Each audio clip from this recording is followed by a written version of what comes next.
მოგესალმებით, თითოეულ თქვენთაგან უღრმესი მადლობა იმის, რომ გამოწერილეთ ჩემი არხი, იმის, რომ ალაიქებთ და აკომენტარებთ, ვინც არ მიცემთ გაგეცნობით, მე ვარ კატო. და ერთ-ერთ ვიდეოზე იყო ესეთი მთხოვნა, რომ ჩავმეწერა პარტნიორთან მიმართებაში, წასულ პარტნიორზე იყო, როგორ ცხოვრობს ეხლა ამ ეტაპზე თქვენს გარეშე, ხო, წასული პარტნიორი ცხოვრება განგვეხილა. და ვნახოთ, როგორ ცხოვრობს ადამიანი, რომელიც ეხლა თქვენთან არ იმყოფება და თქვენგან არის წასული. ვნახოთ, როგორ ცხოვრობს. იმისთვის რომ უკეთესად გავერკვიოთ, ვისთვის არის ეს გაშლა, რა თქმა უნდა, ვნახოთ მისი ენერგიები, რა ენერგიებშია. მისი ენერგიები რა ენერგიებშია და მე ესე ვიტყოდი პირდაპირ გაშლას ვაკეთებთ ურთიერთობაზე, სადაც იყო სამკუთხედი სიტუაცია, სადაც არსებობდა კონკრეტული ადამიანი, კონკრეტული ქალბატონი, კონკრეტულად ესე ვთქვათ მეუღლე და ეს ადამიანი რა ენერგიებშია, იმყოფება მეუღლის ენერგიებში, იმყოფება იმ სიტუაციაში, სადაც არის ესე ვთქვათ საჭირო, ხო, ადამიანი არის ძალიან ცივი. სხვათა შორის ვერ ვიტყვი, რომ უპასუხისმგებლო ადამიანი არის თქო, ვერ ვიტყვი მაგასაც სამწუხაროდ, მაგრამ შეიძლება თქვენთან უპასუხისმგებლოდ მოიქცა, მაგრამ მის მიერ აღებული ვალდებულება მისთვის ბევრად პრიორიტეტული იყო თავის დროზე, ესე ვთქვათ, რა ვალდებულებაც აიღო. კიდევ რა ენერგიებშია ეს ადამიანი? ვინ არის? ხო, ანუ ადამიანი, რომელიც ესე ვიტყოდი, რომ შესაძლებელია ამ ადამიანს ქონდეს რაღაცა ცოტა იცით როგორი მომენტიც, აი, უფრო მარტივად რომ ეხოთ რაღაცა ისეთი ცოტა ჯანმრთელობის პრობლემაც შეიძლება ქონდა და აქვს, რომელიც თქვათ ესე არ არის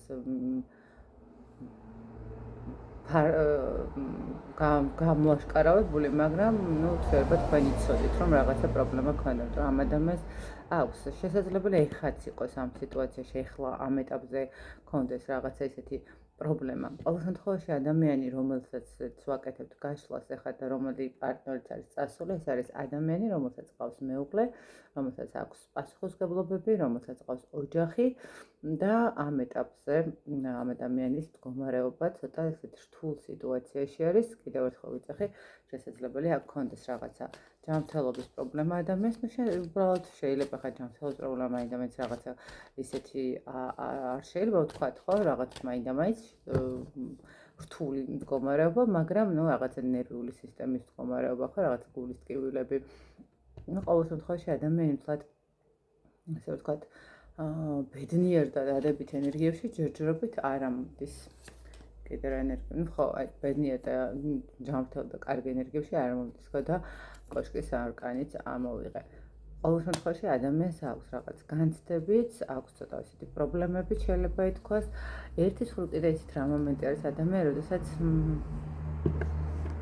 შესაძლებელია რომ ვიღაცისთვის მეუღლესაც უყურებდეს, ხო, ვიღაცა ვთქვათ, მე არ მიყვარს ხოლმე რამოდენიმე ვარიანტის განხილვა, თუმცა შესაძლებელია ეს მომენტიც, რომ უყურებდეს კონკრეტულ მეუღლის მდგომარეობას, რომელიც წავიდა ურთიერთობიდან და დღეს როგორ არის მისი ცხოვრება, გაინტერესებთ, ხო, უბრალოდ და გეტყვით, რომ თლად სახარბილო მდგომარეობა ნამდვილად არ აქვს ადამიანს, იმიტომ რომ მის ცხოვრებაში რაღაცა პრობლემების და ქაოსის პერიოდი ნამდვილად არის, ახლა 10-იან ხმალთ და კოშკის არკანიც არ არის ისეთი მსუბუქი ენერგიების მატარებელი, თუმცა კი შესაძლებელია რომ კოშკის არკანი თქვათ, რომ და თუნდაც 10-იან ხმალთ რომ ყველაფერი სრულდება და რაღაცა სხვა სიტუაციაში რაღაცა ეტაპი ცხოვრების, რაღაცა გარკვევის თუ რაღაც მდგომარეობა, ხო, თავრდება და რაღაცა ადამიანი აკრძალებს ცხოვრებას, ხო, რაღაცა შესაძლებელია რომ პირიქით უკეთესი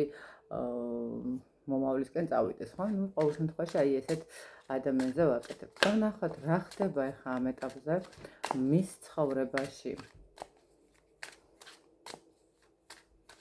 რა ხდება ამ ეტაპზე ამ ადამიანის ცხოვრებაში?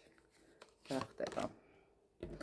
ხო, სამიან ხმალში, ახლა როგორ ვთქვათ სამიან ხმალში, რომ ადამიანი კარგ ენერგიებშია და ბედნიერად გნობს თავს, ნამდვილად ვერ ვიტყვი. თუმცა ნელ-ნელა შეიძლება ნახეთ ზუსტად ის მომენტია, რომ თუ კი ამ ადამიანს ჰქონდა რაღაცა ესეთი მომენტები, ერთიანად ქაოსებული სიტუაცია და დანგრეული მდგომარეობა, დღესდღეობით ადამიანი თითქოს ეგუება უკვე ამას. აი იმ ტკივილებს, რომელსაც გადის და რომელიცაც განიცდის ეს ადამიანი, რაღაცა მომენტში შეგუების მდგომარეობა შეიძლება ჩართული აქვს უკვე. ყოველ შემთხვევაში მსუბუქად და რაღაც ესეთი ლაითი რბილი ენერგიებით ნამდვილად არ გადის რაღაცა თავის ცხოვრების ამ ეტაპს და ამ გზას. კიდე რა ხდება მის ცხოვრებაში? ცხრიან ხმლები, არ ვიცი, ახლა ადამიანი ამოდის ფაქტიურად ხმლების ენერგიაში. ხმლების ენერგია ახლა როდესაც არის ტკივილები, როდესაც არის შიშები, როდესაც არის რაღაცა გავაცნობიერეთ, მაგრამ აი ამ ტკივილებსთან სწავლობთ, როგორ ვიცხოვროთ, ცოტა ესეთი მომენტია, ხო? ანუ მარტივად და ბედნიერი ცხოვრება ნამდვილად ვერ იქნება. როგორც ცხოვრობს ადამიანი, ცხოვრობს თავის ტკივილებთან და თავის შიშებთან ერთად, ესე რომ ვთქვათ. ეს ადამიანი ცხოვრობს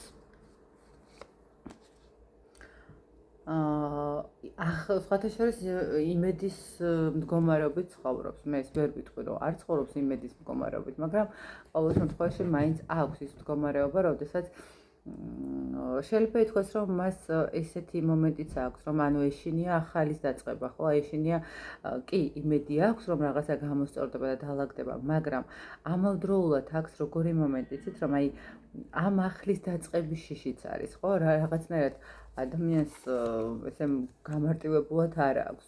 ვერ იღებს გადაწყვეტილებას, ვერ ახერხებს. ანუ ამ ადამიანისთვის ძალიან რთული არის იმ გადაწყვეტილების მიღება, როგორ უნდა დაძლიოს ის მდგომარეობა, რაშიც არის ახლა აღმოჩენილი, იმიტომ რომ აქ უბრალოდ ადამიანს არჩევანი, რომელიც აქვს გასაკეთებელი, ხო? და ვნახოთ რა არჩევანი უნდა გააკეთოს ამ ადამიანმა. ყოველ შემთხვევაში არჩევანი, რომელიც უნდა გააკეთოს, როგორი მომენტია ისეთ, რომ ერთი მხარე ვაის გავეყარე, וי შევეყარეს მდგომარეობა აქვს ხვდებით, ანუ ნახეთ, ერთი კარგია და მეორე ცუდია მდგომარეობა არ არის. აქ არის ისეთი მდგომარეობა, ანუ ცუდსა და უარეს შორის მდგომარეობა, როდესაც უნდა ავირჩიოთ, ხო, რომელი უფრო სიტუაციურად, რომელი უფრო გამოგვადგება, ხო, ეს მომენტი. კარგით, მოდით ესე ვიკითხოთ, რახან არჩევანზე მიდგა საქმე, რას ირჩევს, ანუ რასთან არის ეს დაკავშირებული, რას ირჩევს, მეშმაკეს არ ეს ადამიანი ირჩევს არჩევანია გასაკეთებული თავის მიჯაჭვულობებთან მიმართებაში. ეს შეიძლება რაღაცა მომენტში ისიც იყოს, რომ ადამიანს კონდეს რაღაც ესეთი ცდუნებები მაინდა-მაინც კიდევ ერთხელ ვიტყვი, რომ ეს არის შესაძლებელია ის მომენტი, როდესაც არაფრიზელ მდგომარეობას წარმოადგენს ადამიანი. არ ვიცი რატომ მოდის ეს ინფორმაცია, თითქოს ადამიანის აი ის იცის რომ არ შეიძლება, იცის რომ არ უნდა გააკეთოს, მაგრამ ვერ უძლებს ამ ცდუნებებს, ხო, შეიძლება ითქვას, ვერ ახერხებს რომ დაძლიოს რაღაცა სურვილი, თქვათ, სასმელთან მიმართებაში, რაღაცა თქვათ, ისეთ არაფრიზელ მდგომარეობასთან მიმართებაში, ხო, ну ვისთვის რა არის, ახლა ისე ვერ განსაზღვრავთ, ხო, ჩვენ. ყოველ შემთხვევაში ადამიანი ცდილობს, რომ არ იყოს არჩევანს აკეთებს, აი რაღაცა სიცოცხლეს და ტკივილს შორის. აი რაღაც ეს მომენტიც არის. შეიძლება ცოტა ისეთი ნათქვამი გამოვიდა, მაგრამ ნახეთ, სიცოცხლესა და ტკივილს შორის ერთი არის ის მომენტი, როდესაც ტკივილებს ვიღებთ და ვდუნდებით და ამ ტკივილებში ველოდებით, რას ველოდებით, ოღონდ არ ვიცით და სად ვართ იმისთვის, რომ რაც არის ის არის და მივიღოთ ეს ყველაფერი ისე როგორც არის და ვთქვათ, რომ ამის იქეთ არაფერი აღარ გამოვა და დავუშვათ ის მომენტი, რომ აღარ აღერს არაფრის ბრძოლა, აღარაფრის სიტუაცია და რაღაცა ვთქვათ, ჩავკლათ ჩვენი სურვილები და ჩვენი რაღაცა მომავლის მდგომარეობა იმ რაღაცა ხელოვნურად შექმნილ პრობლემებში, ხო, აი რაღაცის მომენტი. და მეორე მხრივ უბრალოდ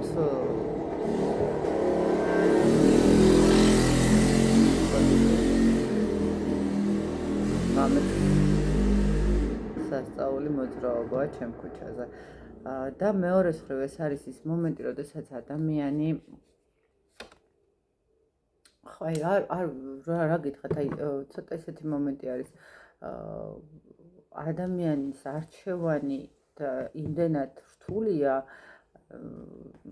მოგეუბნებით, ადამიანის სულიერი მდგომარეობა და ყველაფერზე თქვას უარი, თქვათ ხო, რაღაცა მიენდოს, თითქოს აი ცხელი ჩაიქნიოს. აქ ბრძოლას თითქოს ადამიანი აღარც აპირებს, ხვდებით? აი მე არ ვიცი რატომ მოდის ეს ინფორმაცია, ვისთვის არის ეს ყოველ შემთხვევაში, აი თითქოს ახლა მე ვერ ვიტყვი და არ ვიტყვი იმას, რომ ადამიანი თავის მოკვლას აპირებს, თქო, ან რაღაცა გავს მომენტებს ნამდვილად არა, მაგრამ აი ადამიანი როდესაც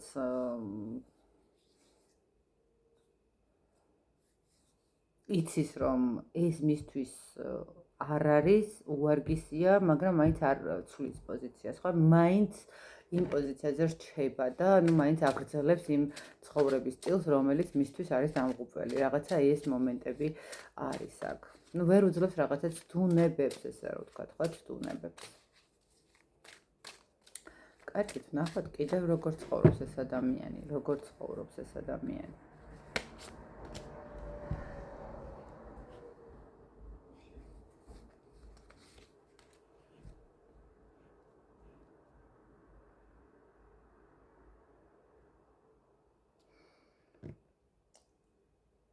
შეიძლება ითქვას, რომ ეს ადამიანი, ამ ადამიანის ცხოვრება არის სულ რაღაცა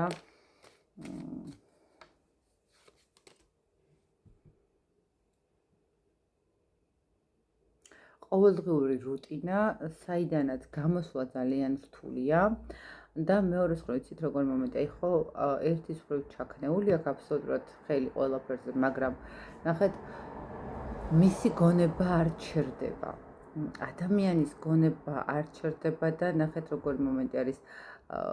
მე ესე რატომღაც ესე ვიტყოდი, რომ ადამიანი ნანობს თავის ქმედებებს და თავის ნაბიჯებს, ესე რომ ვთქვათ. და რა მომენტია, იცით, რომ იმდენად რატომ არ მიიღო თავის დროზე რაღაცა ისეთი გადაწყვეტილება, რომელიც ვთქვათ, არ გააფუჭებდა სიტუაციას, ხო? ხა მე ვერ ვიტყვი, რომ აქ ამ წუთას თქვენთან მიმართებაში ნანობთ, ხო, მაგრამ ნახეთ როგორ რაღაცას ნანობთ, აი სწორად გამიგეთ. ხო არის ის მომენტი, როდესაც აი სულ არ დამეწყო ეს ურთიერთობა, ან სულ არ დამეწყო ეს რაღაცა სიტუაციები, აი ეს მომენტიც აქვს, ხვდები? და აქ ის მარტო ის მომენტი კი არის, რომ რაღაცა ნანობს, რომ თქვენ გაწავიდა, არა, მაგას ვერ მოგატყუებთ ნამდვილად, თუმცა მაგასაც ვნახავ ნანობს თუ არა ამ ყველაფერს, მაგრამ აქ უფრო როგორი მომენტია, იცით, აი რატომ მიიღო თავის დროზე არასწორი გადაწყვეტილება და არასწორი გადაწყვეტილება, ხა ადამიანს რომელსაც სახლში მეუღლე ყავს, რა თქმა უნდა, არასწორი გადაწყვეტილება, როდესაც მის მეუღლესთან კი არ არკვევს რაღაცა თავიანთ პრობლემებს, არამედ სადღაც ქუჩაში ეძებს თავ შესაფარს, მოდით ეს სწორად გამიგეთ, ხო? ანუ, როდესაც ადამიანი გარბის იქ, სადაც უნდა გაარკვიოს რეალურად, იმასთან არ არკვევს არაფერს და სხვასთან რაღაცა რას ეძებს თვითონაც რო არის ის, ხო? აი რაღაც ეს მომენტები.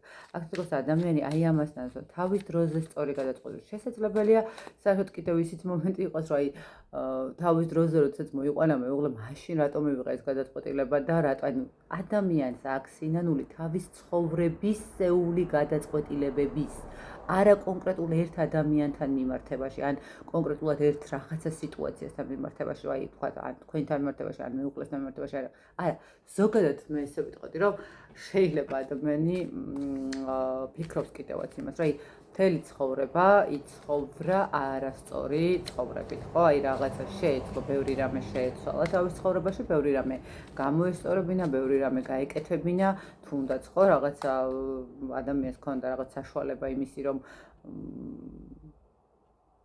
აი უბრალოდ ისეთი მაგალითს რომ ვიყავთ რომ მატერიალურად რაღაცა პერიოდი ქონდეს ისეთი ძალიან კარგი და შეეძლო რამოდენიმე ბინა იყიდა, მაგრამ არ იყიდა თავის დროზე რომ კიდევ ექნებაო და ეხლა ნანობს რომ აი აღარა აქვს ის მდგომარეობა და ეხლა თქვათ აქვს იმის ინანო რომ აი რატო მაშინ ეს არ გავაკეთე ხო აი რაღაცა ეს მომენტები. აქ ადამიანს აქვს თავისი ანუ ფიქრობს სულ ფიქრობს იმაზე რომ თავის ცხოვრება იცხოვრა არასწორად. საინტერესოა. კარგით, კიდევ რა ხდება მის ცხოვრებაში? ხო, იმედგაცრუებები იმ ხრივ რომ, ანუ აი კიდევ ერთხელ ვიძახით, ადამიანის აქვს სულ ესეთი მომენტი, რომ აქ იცით რა მომენტიც აქვს კიდე რომ ნეტა კიდე მიეცემა ცხოვრებისეულად შანსი იმის რომ რაღაცები გამოასწოროს. აი ადამიანი ვერ ხედავს გამოსავალს თავისი ცხოვრების რაღაცა სირთულეებიდან. არა მარტო ამ სირთულეებით, თითქოს ადამიანი ვერ ხედავს რომ აი ხედ საერთოდ რისთვის ცხოვრობს. აი ეს მომენტი. ან რისთვის იცხოვრა აქამდე. აი რატომღაც უჩნდება ესეთი კითხვები თავის თავთან, ანუ ესეთი ინფორმაცია მოდის, როგორ ცხოვრობს. ხო, არ ვიცი, ანუ ადამიანი ყველას და ყველაფერს ესე ვთქვათ შეიძლება ემორჩილება. მე ვერ ვიტყვი იმას, რომ მატერიალურად ეს ადამიანი ვერ დგას ფეხზე და მატერიალურად რაღაც ესეთი კატასტროფული პრობლემები აქვს, თუმცა ნახეთ როგორი მომენტი არის. შეიძლება მაქსიმალურად ცდილობს კიდევ ერთი მომენტი აი მისი სულიერი და ესეთი მდგომარეობა ძალიან ძლიერი, მაგრამ მე ვიტყვი რომ ადამიანი მაინც ხო აი სამსახურებრივი მომენტით მაინც რაღაცა ჯერ კიდევ ცდილობს რომ აი ამით მაინც დააბალანსოს თავისი ცხოვრება, ხო აი რაღაცა კარგი არაფერი ხდება, ნანობს საკუთარი ცხოვრების რაღაცა სტილს, რაღაცა ქმედებებს, საერთოდ რისთვის ვიცხოვრე, ხო, არაფერი არ მიჭირავს ხელში, არაფერი არ შემიქმნია, არაფერი, ну რაღაც ეს მომენტები აქვს ამ ადამიანს, მაგრამ ну ცდილობს რაღაცა უფრო მაქსიმალურად შეეცადოს, რომ რაღაც სამსახურობრივათაც გადააყოლოს გული შეიძლება ითქვას ესე. ერთის მხრივ შესაძლებელია ეს ადამიანი არ ვიცი რატომღაც მომდის ეს ინფორმაციაც რომ საერთოდ ქვეყნიდან წასვლაზეც ფიქრობდეს რაღაც მომენტში ინახეთ იმდენად აქ უკვე ამოწურა მის თქვა არანაირ შანსებს აღარ ხედავს და უჭირს ამ ყველაფერთან თითქოს მიენდო, მაგრამ რაღაც მომენტში შეიძლება ფიქრობდეს ეს ადამიანი რომ წავიდეს საერთოდ სხვა კუთხით წავიდეს, ხო? ადამიანს აქვს ის მომენტი, როდესაც აი მოხდა უღრან ტყეში, სადაც არ იცის გზა, უკან დასაბრუნებელი გზა ხვდებით. ანუ ნახეთ, სადღაც სიტუაციაში და ციხში შევიდა, სადღაც ტყეში შევიდა, სადაც მარტო უკან დასაბრუნებელი გზა იცის თქვათ, ესე პირობითად თქვათ და უკან დასაბრუნებელი გზა იკეტება, ანუ რამდენადაც წინ მიდის უკან დასაბრუნებელი გზა იბლოკება და სხვა გზები მან არ იცის, როგორ უნდა გამოვიდეს, რაღაცა ეს მომენტი არის ამ ადამიანთან. კიდევ რა ხდება? ხო, ну აი მე ესე ვიტყოდი, რომ ადამიანი, როდესაც აქ უფრო თავის თავს ატყუებს, რომე კარგი. ნახეთ, აქ ადამიანი საკუთარ თავსაც აჯერებს, შეიძლება ითქვას, რომ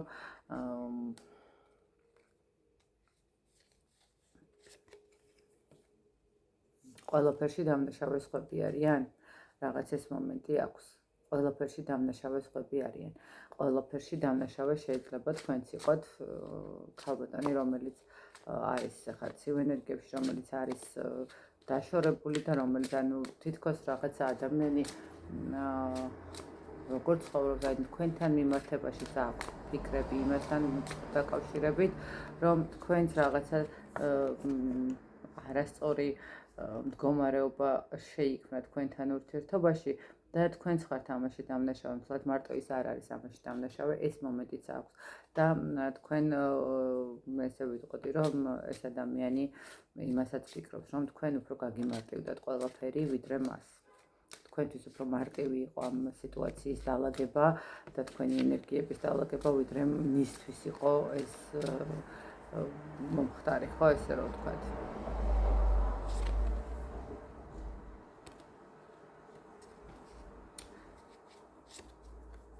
მე ვიტყოდი ესე, რომ ამ ადამიანს რომ გაუჩნდეს საშუალება და რომ შეძლოს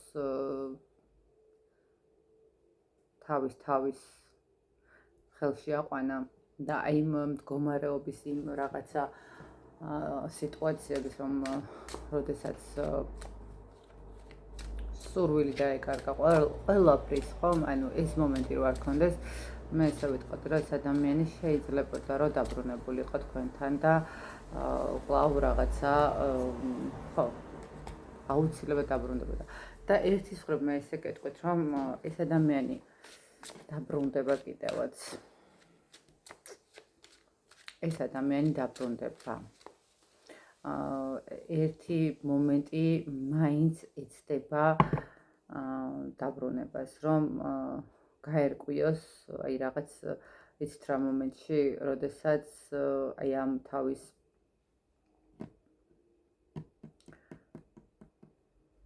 ცდუნებებს გადალახავს, ანუ ხო აი რაღაც ცდუნებებს გადალახავს ერთია, უბრალოდ აი როგორ თქვა, როდესაც აი უკან დასახევი გზა რო აღარ აქვს ადამიანს არაფერში. და ნუ აი მართლა რაც მოხდება და საერთოდ ესეთი მომენტი რო გაქვს რა, რომ აი ვისკავ რა, აი ყველაფერს ვისკავ, მთელს აი ჩემს სიცოცხლეს ვისკავ ახლა აი ამ ყველაფერთვის და აი მაშინ შეიძლება ადამიანი გამოვიდეს თქვენთან კონტაქტზე იმისთვის, რომ რაღაცა კიდევ ერთხელ გაერკვიოს, რაღაცნაირად თქვენ არ გაქვთ ბოლომდე დამთავრებული. აქ შეიძლება ითქვას, რომ თქვენ ურთიერთობა არ არის ბოლომდე გასული და დამთავრებული ურთიერთობა. აქედან გამომდინარე, ეს ადამიანი მოტრიალდება თქვენთან. მოტრიალდება, ოღონდ ეს არ იქნება მოტრიალება რაღაცა სიყვარულისთვის და რაღაცა მომენტებისთვის. ეს იქნება მოტრიალება იმისთვის, რომ უბრალოდ ადამიანი გაერკვეს კიდევ რაღაცა იმ კითხვებში, რომელიც გაუჩნდება, ხო? ხო, ანუ აქ ადამიანი მოტრიალდება იმისთვის, რომ რაღაცა ერთხელ კიდევ გაანალიზოს ის მდგომარეობა, რა სიტუაცია შექმნა. ამ ადამიანს ექნება ეს აი სავარაუდოდ როგორც ჩანს გადალახავს ამ ყველაფერს, ძალიან კარგი იქნება, რომ გადალახავს ამ ყველაფერს და გამოჩნდება იმისთვის, რომ კიდევ ერთხელ გაერკვეს, რატო სად დაუშვა შეცდომა. ოღონდ ნახეთ, მარტო თქვენთან მიმართებაში ზე არა. აქ ადამიანი იმიტომ გამოჩნდება, რომ აი ნახეთ დაიწყებს გარკვევას პირველი შეცდომის, მეორე შეცდომის, მესამე შეცდომის. აი მერე თქვენთანაც მოვა, რომ თქვენთანაც შეცდომა რა იყო, რომ დაუშვა, თქვათ, რა არ გააკეთა სწორად, რა არ მოხდა ისე, როგორც უნდა მოხდარიყო და რა, ანუ ამის გარკვევის მდგომარეობაში, რომ თავის გადარჩენის მდგომარეობა, როდესაც აი საბოლოო ჯამში რომ მიხვდება, რომ აი ყველაფერი თავზე დაემხო, აი ეს მომენტი იქნება ის მდგომარეობა, როდესაც ადამიანი მოვა თქვენთან. მოდით რა მოლოდინი აქვს თქვენთან ნახოთ. ის მოლოდინი რომ მიიღეთ, ის მოლოდინი რომ თქვენ მიუხედავად იმისა, რომ ძალიან ესეთი მკაცრი მომენტებიც შეიძლება გქონდეთ და გაბრაზებულიც იყოთ, ძალიან მაინც აქვს, რომ თქვენ არ დაგავიწყდებათ ამ ადამიანთან ურთიერთობის მდგომარეობა, არ დაგავიწყდებათ მისი ემოციები, მისი უნება, მისი ქმედებები რაღაცა მომენტში თქვენ, მაგრამ მოლოდინი, აი ამ მიუხედავად ამისა, მაინც აქვს იმის მოლოდინი, რომ კი, შეიძლება არ დაგავიწყოთ, მაგრამ თქვენ ამ ადამიანს ძალიან მკაცრად დაუხვდებით, ძალიან მკაცრად მოსთხოვთ პასუხს იმ ქმედებებზე, რაც ამ ადამიანმა თქვენთან გააკეთა. ამიტომ ეს ადამიანი კიდევ ესე უფრო მეტად ფრთხილად ეცდება, რომ მოვიდეს თქვენამდე, თუმცა მე ესე გეტყვით, რომ ეს ადამიანი აუცილებლად მოვა და მოვა იმიტომ, რომ განთავისუფლდეს ყველაფრის. გახვდებით, ნახეთ, იმდენად უკვე ამ ადამიანის ცხოვრება სულ ერთი გახდა, რომ როგორც ჩანს, სამყარო ერთ შანსს მისცემს, რომელიც შანსიც იქნება აი ზუსტად ის, რომ ყველაფერი უნდა გაარკვევს, ყველაფერი უნდა დაალაგოს ისე, როგორც საჭირო არის და ყველაფერს უნდა მისცეს თავისი პასუხი და თავისი ფორმა, ხო? აი რაღაც ეს მომენტი, როდესაც ადამიანს სამყარო კიდევ ერთხელ მისცემს იმისას, რომ განთავისუფლდეს ყველა იმ ბლოკებისაგან, ყველა იმ მდგომარეობისაგან, სადაც ეხლა ფიზიკურად და ფაქტურად ვერ ხედავს საშუალს, ხო, ვერ ხედავს იმ მდგომარეობას, მაგრამ როგორც კი იქნება ერთი პატარა შანსიც კი ეს ადამიანი ან რაღაცნაირად მოახერხებს საბოლოო ჯამში იმას, რომ ამ სიტუაციიდან გამოვიდეს, ხო, ესე რომ ვთქვათ, ამ რთული მდგომარეობიდან. ხო, ну ესეთი, არასდროს შეძლებს ამ სიტუაციიდან გამოსვლას ეს ადამიანი. უბრალოდ აქ ის მომენტი არის, როდესაც ძალიან ფრთხილად და ძალიან ბევრი მდგომარეობა, ანუ ესე ვიტყვი, რომ შესაძლებელია საბოლოო ჯამში ამ ადამიანის კარები, ეს ადამიანი მივიდეს კარებზე, რომელსაც ქვია ტაძარი. და აი იქედან დაიწყოს რაღაცების დაალაგება და გაანალიზება. მე ესე ვიტყოდი, რომ ეს ადამიანი რატომღაც საბოლოო ჯამში მივაღმერთ თან, ესე რომ ვთქვათ, და თავის ცხოვრებას გადახედავს თავიდან ბოლომდე, ისე რომ ვთქვათ, დაბადებიდან იმას აკამდეს, რა ასაკშიც ახლა იმყოფება. მოკლედ აი ესეთ გამოვიდა პარტნიორის ცხოვრება თქვენ შემდეგ, როგორ არის და რა სიტუაცია არის. მე ბედნიერ ურთიერთობებს გისურვებთ, წარმატებას ითხოვთ თქვენთაგანს და ულევს სიყვარულს დროებით.